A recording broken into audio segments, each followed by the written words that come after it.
कादिर खान मंदोखेल साहब, मामलात यकीनन हैं, आईनी क्राइसिस भी होगा, सियासी अदम इस्तेहकाम भी है, सिक्योरिटी के मामलात भी हैं, लेकिन आपको नहीं लगता कि ये सारे मामलात साथ साथ चलते रहते हैं? ये एक ऑपरेशनल गवर्नमेंट का काम है इन चीज़ों को सहना, देखना, और उनको अगर कोई इस तरह का केस है तो सुप्रीम कोर्ट में जाना, ये रिव्यू करना, जिस तरह भी जैन ने कहा।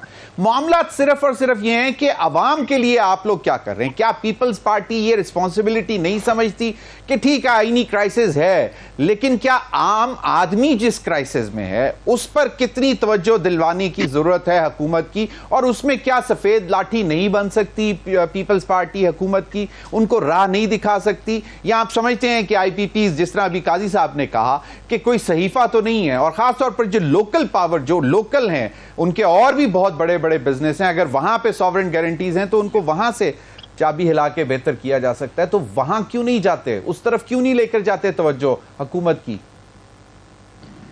देखिए जमीर साहब, जो बात की है ज़ैन कुरैशी साहब ने और काजी साहब ने, दोनों ने पीपल्स पार्टी का किरदार कहा, और फिर काजी साहब कहते हैं कि पीपल्स पार्टी जो है ना वो खुद हिस्सा बन गई है।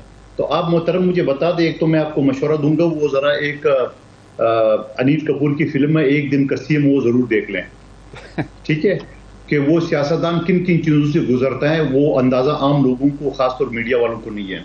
दूसरी बात ये कि आप मुझे बताओ, जब जनरल इलेक्शन, चलो छोड़िए 2018 का इलेक्शन, जो आरटीएस सिस्टम बिठा के इनको पाकिस्तान पे मुसल्लत किया, आपको भी पता है, दुनिया को पता है। उस वक्त भी बिलावल साहब ने कहा कि इमरान खान का दम बड़ा तुम्हारे साथ, याद है? जवाब में क्या मिला? गालियां। उसके बाद 2024 का इलेक्शन हुआ, 2024 का इलेक्शन हुआ, 2024 के इलेक्शन में खुद मैं आपके सामने विक्टिम बैठा हूं। मुझे फैसल वाडा साहब ने इलेक्शन से पहले बताया कि आपको ये सीट नहीं मिल सकती है, मुस्तफा कमाल को दे दी गई है।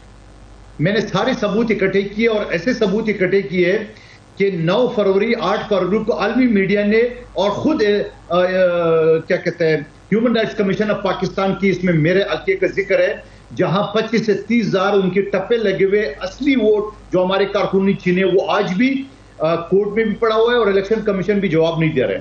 लेकिन साथ साथ में ये कहना चाह रहा हूं कि 2024 के इलेक्शन के बाद भी हमारे खुर्शीद शाह साहब ने पीटीआई से रब्ता किए, जबकि पीटीआई का आजाद थे, हम समझते थे आजाद भी नहीं किए। जवाब क्या मिला? आप मुझे बताओ, हम खुद हुकूमत बना नहीं सकते थे, हम नून लीग को सपोर्ट नहीं करते, तो क्या होता फिर? अफरा तफरी। तो आप मुझे बताओ, हमारी जगह पे बैठ के सोचे, अगर हम नहीं करते तो हम क्या आज भी नून लीग जो इसे बजट बनाए हमसे नहीं पूछा, 10 झूठ बोले नहीं हमारे सामने।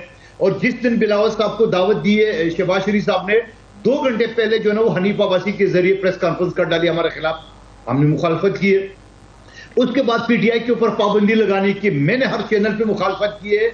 मैंने कहा पीटीआई बस है, बस अगर किसी दीवार से या जेएसक्यू की दीवार से टक्कर मारे, आप बस को जब्त नहीं कर सकते हो। आप बस के ड्राइवर को पकड़े, आप पैसेंजर को पकड़े, पीटीआई तो एक बस है, आप उसमें पाबंदी लगा के क्या करेंगे? लेकिन अल्हम्दुलिल्लाह हमारे पीपल्स पार्टी के बहुत सारे लोगों की वजह से वो मामला रुक गया, जो हमने मुखालफत की, खुलेआम मुखालफत की।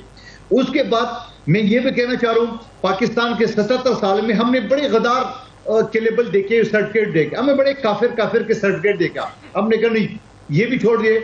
इसके बावजूद कि जहां कासिम सूरी ने असम्बली तोड़ा था अदम एतमाद की तहरीक रोकने के लिए, और सुप्रीम कोर्ट के 5 रुकनी जज ने अपने जजमेंट में लिखा कि ये आइन शिकनी भी है, उसके बावजूद मैं कहता हूं, ना किसी को गद्दार डिक्लेयर करो, ना किसी पाबंदी करो, हम सियासी तौर पे मुकाबला करेंगे एक दूसरे के साथ। ये है पीपल्स पार्टी का जो पोजीशन है। अब उसके बाद हम क्या कर सकते हैं, ये जरा टीवी पे बात करना बड़ा आसान है, प्रैक्टिकली मुश्किल है।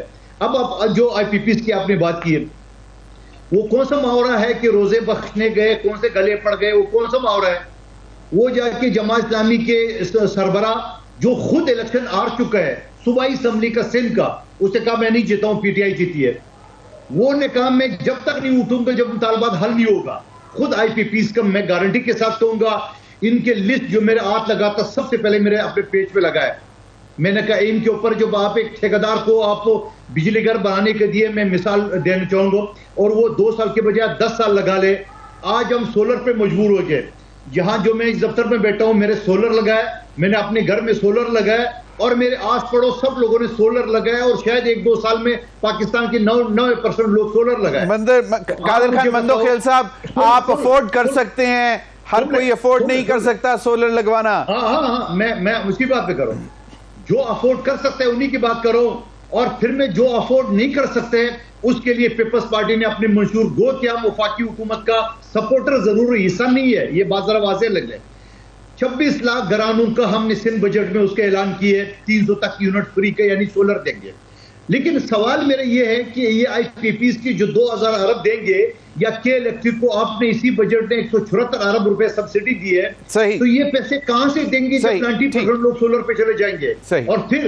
और फिर मैं ये कहता हूं जमात इस्लामी से, आपने तो 2 रुपए 56 पैसे उसी दिन पर, कम से कम आप ये करते, 1 रुपए कम करते। आपको लॉलीपॉप दी गई गवर्नमेंट ने, आपके साथ मुआहदा किए, 1.5 महीने तक खामोश हो।